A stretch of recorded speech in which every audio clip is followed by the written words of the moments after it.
ಅತಿ ಪರಿಶುದ್ಧವಾದ ನಾಮಕ್ಕೆ ಸ್ತೋತ್ರವಾಗಲಿ. ಕ್ರಿಸ್ತನ ಕೃಪೆ ಇನ್ನೊಂದು ಮುಂಜಾನೆಯಲ್ಲಿ ಈ ಉದಯ ಕಾಲದಲ್ಲಿ ನಾನು ನಿಮ್ಮೆಲ್ಲರನ್ನ ದೇವರ ವಾಕ್ಯಗಳಿಂದ ಭೇಟಿ ಮಾಡುವುದರಲ್ಲಿ ಸಂತೋಷ ಉಳ್ಳವನಾಗಿದ್ದೇನೆ. ಪ್ರಿಯ ದೈವಜನರೇ, ಮುಂಜಾನೆಯಲ್ಲಿ ದೇವರ ವಾಕ್ಯಗಳನ್ನು ಆಲಿಸುತ್ತಿರುವ ನೀವೇ ಆಶೀರ್ವದಿಸಲ್ಪಟ್ಟವರು. ಈ ಮುಂಜಾನೆಯಲ್ಲಿ ಕರ್ತನ ವಾಕ್ಯ ನಮ್ಮೊಟ್ಟಿಗೆ ಹೀಗೆ ಮಾತನಾಡ್ತಾ ಇದೆ. ಪ್ರಲಾಪಗಳು 3ನೇ ಅಧ್ಯಾಯದ 21ನೇ ವಚನದಲ್ಲಿ, ಹೀಗಿರಲು ನಾನು ನಿನ್ನ ಕರುಣೆಯನ್ನು ನೆನಪಿಗೆ ತಂದುಕೊಳ್ಳುತ್ತೇನೆ, ಆದದರಿಂದ ನನಗೆ ನಿರೀಕ್ಷೆಯುಂಟಾಗುತ್ತದೆ. ಪ್ರಿಯ ದೇವಜನರೇ, ಕರ್ತನ ವಾಕ್ಯ ಹೀಗೆ ಮಾತನಾಡ್ತಾ ಇದೆ. ನಾವು ಈ ಮುಂಜಾನೆಯಲ್ಲಿ ದೇವರ ಸಾನ್ನಿಧ್ಯದಲ್ಲಿ ಬಂದಿರುವಾಗ ನಾವು ಆತನ ಕರುಣೆಯನ್ನ ನೆನಪಿಗೆ ತಂದುಕೊಳ್ಳೋಣ.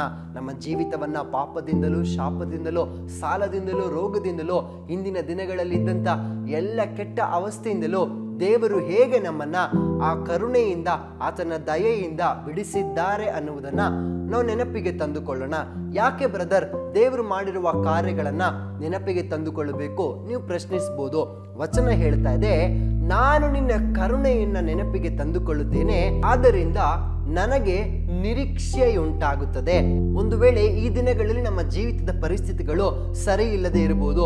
ಎಲ್ಲೋ ಒಂದು ಕಡೆ ಯಾರೋ ನೀವು ಇವತ್ತು ಕಷ್ಟಗಳಲ್ಲೋ, ದುಃಖದಲ್ಲೋ, ನಮ್ಮ ಕೆಲಸದಲ್ಲೋ, ನಮ್ಮ ಹಣಕಾಸಿನ ವಿಚಾರದಲ್ಲೋ, ಆರೋಗ್ಯದಲ್ಲೋ ಎಲ್ಲೋ ಒಂದು ಕಡೆ ನಾವು ಕೊರತೆಗಳನ್ನು ನೋಡ್ತಿರ್ಬೋದು, ಕಷ್ಟ ಸಂಕಟಗಳಲ್ಲಿ ಹಾದು ಹೋಗ್ತಿರ್ಬೋದು. ಆಗ ನಮಗೆ ಯಾರು ಬಿಡಿಸ್ತಾರೆ, ಅಯ್ಯೋ ಮತ್ತೆ ಈ ಕಷ್ಟ ಸಂಕಟಗಳಿಂದ ನಮ್ಮನ್ನ ರಕ್ಷಿಸುವವರು ಯಾರು ಅನ್ನುವ ಅನೇಕ ಸಾವಿರಾರು ಪ್ರಶ್ನೆಗಳು ನಮ್ಮ ತಲೆಯಲ್ಲಿ ಬರ್ತದೆ, ಹೌದಲ್ವಾ? ಅಯ್ಯೋ ಯಾಕೆ ಮತ್ತೆ ಈ ತರ ಆಯ್ತು, ಮತ್ತೆ ಯಾಕೆ ಇಂಥ ಸನ್ನಿವೇಶಗಳು, ಮತ್ತೆ ಯಾಕೆ ಕುಟುಂಬದಲ್ಲಿ, ಕೆಲಸದಲ್ಲಿ, ಸಂಬಂಧಿಕರ ಮಧ್ಯದಲ್ಲಿ ಈ ಗೋಳಾಟಗಳು, ಅವಮಾನಗಳು ಅಂತ ಅನೇಕ ಪ್ರಶ್ನೆಗಳಲ್ಲಿ ನಾವು ಹಾದು ಹೋಗ್ತಾ ಇರ್ತೀವಿ.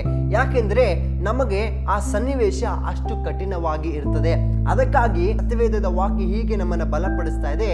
ಸನ್ನಿವೇಶಗಳು ಬಹಳ ಕೆಟ್ಟು ಹೋಗಿರುವ ಸಂದರ್ಭದಲ್ಲಿ, ನಮ್ಮ ಸುತ್ತಮುತ್ತಲಿನ ಪರಿಸ್ಥಿತಿಗಳು ನಮ್ಮನ್ನ ಬಹಳವಾಗಿ ಇಕ್ಕಟ್ಟಲ್ಲಿ ಮತ್ತೆ ಕುಗ್ಗಿಸುವ ಸಂದರ್ಭದಲ್ಲಿ ನಾವು ಮಾಡಬೇಕಾದಂತ ಮೊದಲನೇ ಕಾರ್ಯ ಕರ್ತನ ಕರುಣೆಯನ್ನ ನೆನಪಿಗೆ ತಂದುಕೊಳ್ಳಬೇಕು.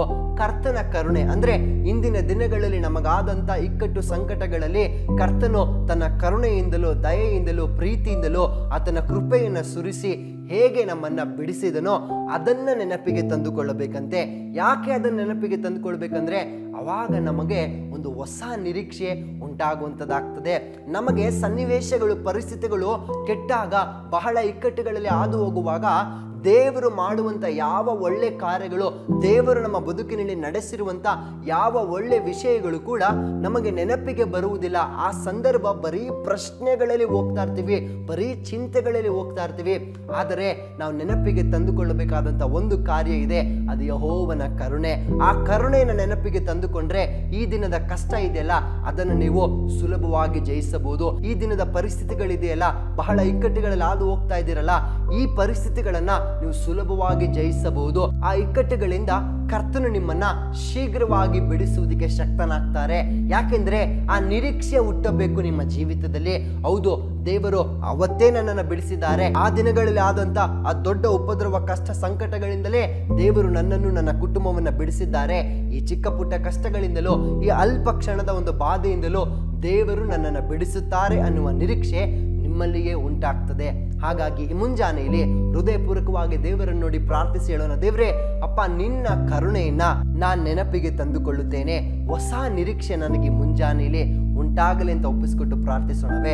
ಕರ್ತನಾತ್ಮನೇ ನಿಮಗೆ ಸ್ತೋತ್ರ. ಅಪ್ಪನ ವಚನ ನಮ್ಮನ್ನ ಬಲಪಡಿಸಿದಕ್ಕಾಗಿ ವಂದನೆ. ಹೌದು ಅಪ್ಪ, ನಿನ್ನ ಕರುಣೆಯನ್ನು ನಾವು ನೆನಪಿಗೆ ತಂದುಕೊಳ್ಳುವಾಗ ನಮಗೆ ನಿರೀಕ್ಷೆ ಉಂಟಾಗುತ್ತದೆ ಎನ್ನುವುದು ವಾಕ್ಯದ ಪ್ರಕಾರ. ಪ್ರಿಯ ಮಕ್ಕಳನ್ನು ಆಶೀರ್ವದಿಸು.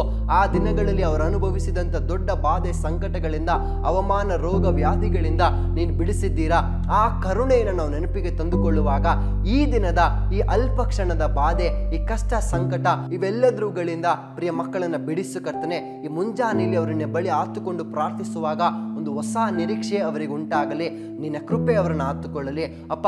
ಒಂದು ನಿರೀಕ್ಷೆಯನ್ನು ಹುಟ್ಟಿಸುವನು, ಪೂರೈಸುವನು ನೀನಾಗದಕ್ಕಾಗಿ ಸ್ತೋತ್ರ. ಈ ದಿನ ಅವರಿಗೆ ಆಶೀರ್ವಾದಕರವಾಗಿರಲಿ. ಯೇಸು ಕ್ರಿಸ್ತ ನಾಮದಲ್ಲಿ ತಂದೆಯೇ, ಆಮೇನ್, ಆಮೇನ್. ದೇವ್ರು ತಾನು ನಿಮ್ಮನ್ನು ಆಶೀರ್ವದಿಸಲಿ. Thank you. ಬೇಕಾದ ಸ್ಥಳ God's grace prayer hall, Sunkadakatte, Magadi ಮುಖ್ಯ ರಸ್ತೆ, ಬೆಂಗಳೂರು 560091. ಗೂಗಲ್ ಮ್ಯಾಪ್ಸ್ ನಲ್ಲೂ ಕೂಡ ಗಾಡ್ಸ್ ಗ್ರೇಸ್ ಪ್ರೇಯರ್ ಹಾಲ್ ಎಂದು ನೀವು ಸರ್ಚ್ ಮಾಡಬಹುದು. Further details and prayer support, contact Word to Word Ministries, Bangalore. phone 9008725814, 9008725815. God bless you.